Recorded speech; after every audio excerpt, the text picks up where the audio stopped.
Little Rock, Arkansas, trying to convince my parents to let me watch Raggedy Ann and Andy, and beginning my love of film. It probably wouldn't be for another decade that I'd actually experience Halloween.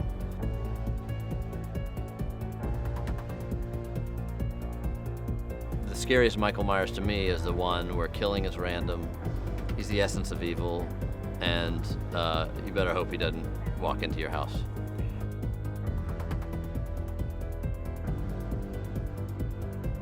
It is extremely difficult because he doesn't have a lot to say. But at the same time, there's a simplicity to the rawness, his primal animal instinct. I always looked at him as like a predatory cat, where he's a little bit curious, he's a little bit playful, but he goes in there with an animal instinct and agenda. And we could always fall back on the fact that a man wearing a mask with a sharp knife in your house is going to scare you.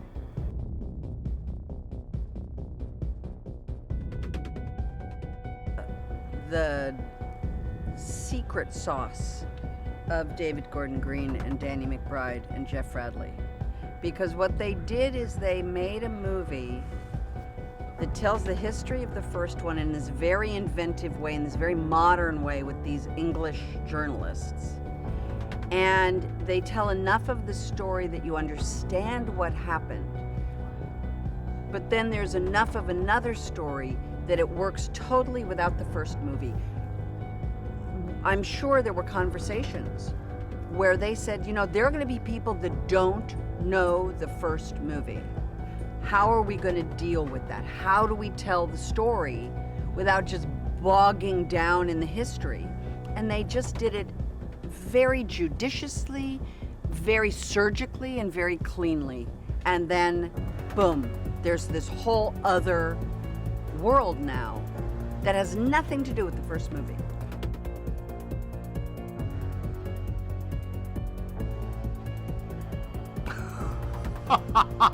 That's good for you. No, hold on. No. Well, it's dumb. It's real dumb. I never did it. Would you do it? I don't. My kids aren't old enough yet, but I guess I wouldn't. Would I? No, Not no, you anymore. wouldn't. No. No.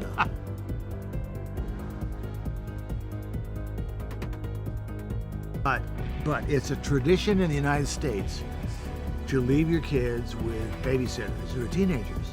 It's just been done. It was done with me when I was little. I know Me about too. you. So, I mean, that's part of the culture.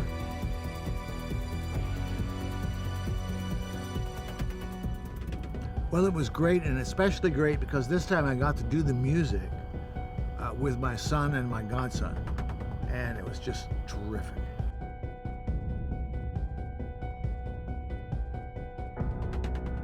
Halloween is a continuation of John's great first movie. It's the next chapter of chapter 1. But like he told me, we need new fans to make Halloween, not the people who saw the first one. Exactly. But brand new people. Who've never seen a Halloween. That's right.